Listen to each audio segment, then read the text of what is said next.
Hello दोस्तों, मैं आराधना कुमारी आज आप लोगों के लिए लोकतांत्रिक शिक्षा के प्रमुख उद्देश्य लेकर आई हूँ। ये उद्देश्य 2016 और 18 में पूछा गया है।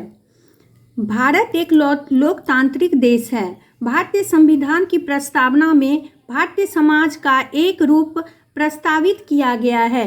संविधान की प्रस्तावना के अनुसार हम यह कह सकते हैं कि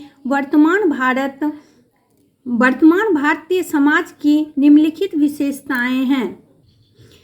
पहला, भारत प्रजातांत्रिक समाज। दूसरा, भारत धर्मनिरपेक्ष समाज। तीसरा, भारत समाजवादी समाज। चौथा, भारतीय समाज में सभी नागरिक जो सामाजिक, आर्थिक और राजनीतिक न्याय की व्यवस्था। इन आवश्यकताओं को ध्यान में रखकर बदलती हुई परिस्थितियों में शिक्षा के प्रमुख उद्देश्य विभिन्न शिक्षा आयोगों तथा नीतियों में दर्शाए गए हैं। विश्वविद्यालय शिक्षा आयोग 1948 से 49 द्वारा प्रस्तावित शिक्षा के उद्देश्य। पहला, छात्रों में आध्यात्मिकता का विकास करना। दूसरा, छात्रों को भारतीय संस्कृति का ज्ञान देना।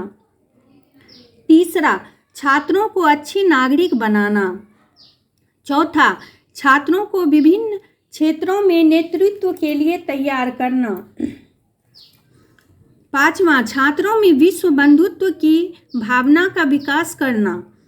छठा, छात्रों का शारीरिक और मानसिक विकास करना। सातवां, जीवन का ज्ञान की विभिन्न शाखाओं में समन्वय स्थापित करना। आठवां, छात्रों के जन्मजात गुणों की खोज निकालना तथा उन गुणों का प्रशिक्षण द्वारा विकास करना। नवां, छात्रों का चारित्रिक विकास उस प्रकार करना जिससे वे अनुशासित जीवन व्यतीत करना सीख जाएं।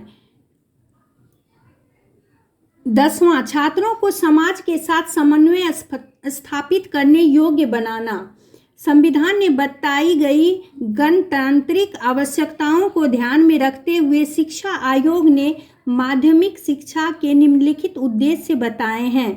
पहला, गणतांत्रिक नागरिकता का विकास। दूसरा, व्यावसायिक क्षमता का विकास। तीसरा, व्यक्तित्व का विकास। चौथा, नेतृत्व के गुणों का विकास आदि। राष्ट्रीय शिक्षा नीति 1986 तथा 1992 द्वारा प्रस्तावित शिक्षा के लक्ष्य। राष्ट्रीय शिक्षा नीति 1986 में किसी एक विशेष स्थान पर शिक्षा के उद्देश्यों का विवरण नहीं दिया गया है। शिक्षा नीति के विभिन्न भागों के अवलोकन करने पर शिक्षा के निम्नलिखित उद्देश्य दृष्टिगोचर होते हैं। पहला, परंपरागत मूल्यों की रक्षा। दूसरा, वैज्ञानिक दृष्टिकोण का विकास।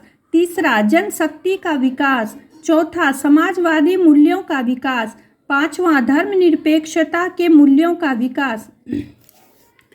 छठा, लोकतंत्र के मूल्यों का विकास। सातवां, भावात्मक तथा राष्ट्रीय एकता का विकास।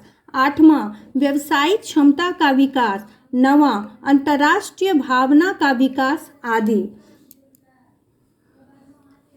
भारतीय समाज में शिक्षा के दो प्रमुख लक्ष्य हैं। पहला, चारित्रिक निर्माण और दूसरा, व्यावसायिक क्षमता का निर्माण।